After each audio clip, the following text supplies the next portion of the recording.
যে ভারতে অনেক জ্ঞানীগুণী মানুষের দেশ বলে আমরা জানতাম, সেই দেশটিকে এখন মনে হচ্ছে এখানে হিংস্র, ঘাতক এবং প্রচণ্ড রক্তপিপাসু মানুষরা সেখানে বাস করে। তাদের স্বার্থ রক্ষা করার জন্যই তারা শেখ হাসিনার জন্য এখন যে কুমিরের কান্না কাঁদছেন, সেটা অত্যন্ত সত্যে প্রমাণিত হচ্ছে। আজকে যারা সেই পলাতক প্রধানমন্ত্রীকে আশ্রয় দিয়েছেন এবং সেইখান থেকে নানা ধরনের উস্কানিমূলক কথা, অপপ্রচার, অপতথ্য বিতরণ করছেন, তাদের উদ্দেশ্যে বলতে চাই, একবার বাংলাদেশে এসে এই 4 মাস অতিক্রান্ত হওয়া আন্দোলনের পরেও সেই আন্দোলনে অংশগ্রহণকারী এদেশের ছাত্র জনতার কি করুণ, ভয়াবহ এবং নৃশংস তাদের উপর পাশবিকতা চালানো হয়েছে তার দৃষ্টান্ত আপনারা দেখতে পাবেন।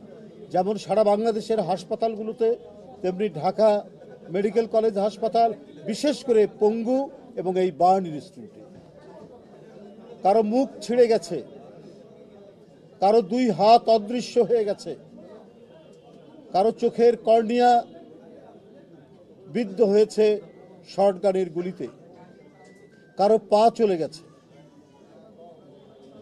জীবন যেন তাদের কাছে একটা অভিশাপ হয়ে নেমে এসেছে।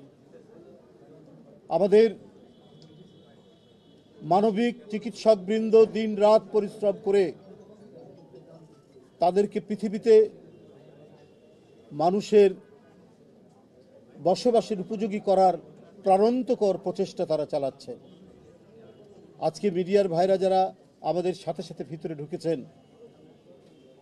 তারা দেখেছেন কি ডিস্টর্টেড ডিফর্মিটি চেহারার মধ্যে, শরীরের মধ্যে শেখ হাসিনা এঁকে দিয়েছেন। এই পাপের পরিণতি কি হতে পারে, এই পাপের কি বিচার হতে পারে, সেটা যারা প্রত্যক্ষ করেছেন তারা বুঝতে পারবে। আজকে সেই পলাতক স্বৈরাচারের জন্য মায়া কান্না কাঁদছেন পার্শ্ববর্তী দেশের রাজনীতিবিদরা, নীতি নির্ধারকরা এবং আরও অনেকে, এবং বিশেষ করে আত্মা বিক্রিকারী মিডিয়ার লোকজনরা। আপনারা বাংলাদেশের মিডিয়া, আপনারা আন্দোলনের অনেক চিত্র ধারণ করেছেন, আপনারা এগুলোও জানেন। অথচ দিন রাত বাংলাদেশে নাকি হিন্দুদের বাড়ি পোড়ানো হচ্ছে, বাংলাদেশে নাকি হিন্দুদেরকে পুড়িয়ে মারা হচ্ছে। এই ধরনের ডাহা, অসত্য, অপতথ্য এবং মিথ্যার বেড়াজাল নির্মাণ করে বিশ্ববাসীকে বিভ্রান্ত করার চেষ্টা করছে।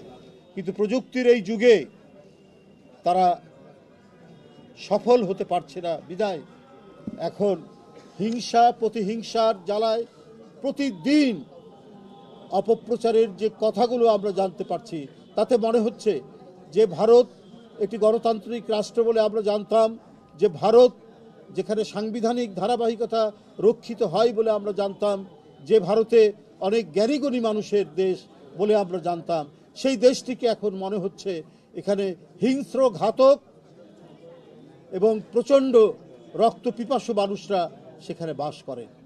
তাদের কাছে বাংলাদেশের মানুষকে বাংলাদেশেরই একজন চরমতম নরঘাতক এক প্রধানমন্ত্রী যে আচরণ করেছেন, সেই আচরণের যে দৃশ্য, যে ছবি আমরা প্রতিদিন দেখছি এবং হাসপাতালগুলোতে এখনও দেখে আসছি, এটা ভাষায় বর্ণনা করার মতো নয়। তারা তাদের নিজস্ব স্বার্থ শেখ হাসিনাকে দিয়ে রক্ষা করতেন। তাদের স্বার্থ রক্ষা করার জন্যই তারা শেখ হাসিনার জন্য এখন যে কুমিরের কান্না কাঁদছেন, সেটা অত্যন্ত সত্যে প্রমাণিত হচ্ছে। ওরা এত দূর গেছে যে আমাদের প্রিয় মাতৃভূমির স্বাধীনতার যে প্রতীক পতাকা, সেই পতাকা তারা নিজ দেশের আগরতলায় সেই পতাকায় স্ট্যান্ড ভেঙে আমাদের পতাকাকে ছিঁড়েছে। আমাদের দেশের লোক যারা কূটনৈতিক চাকরি করে তাদের গায়ে হাত দিয়েছে।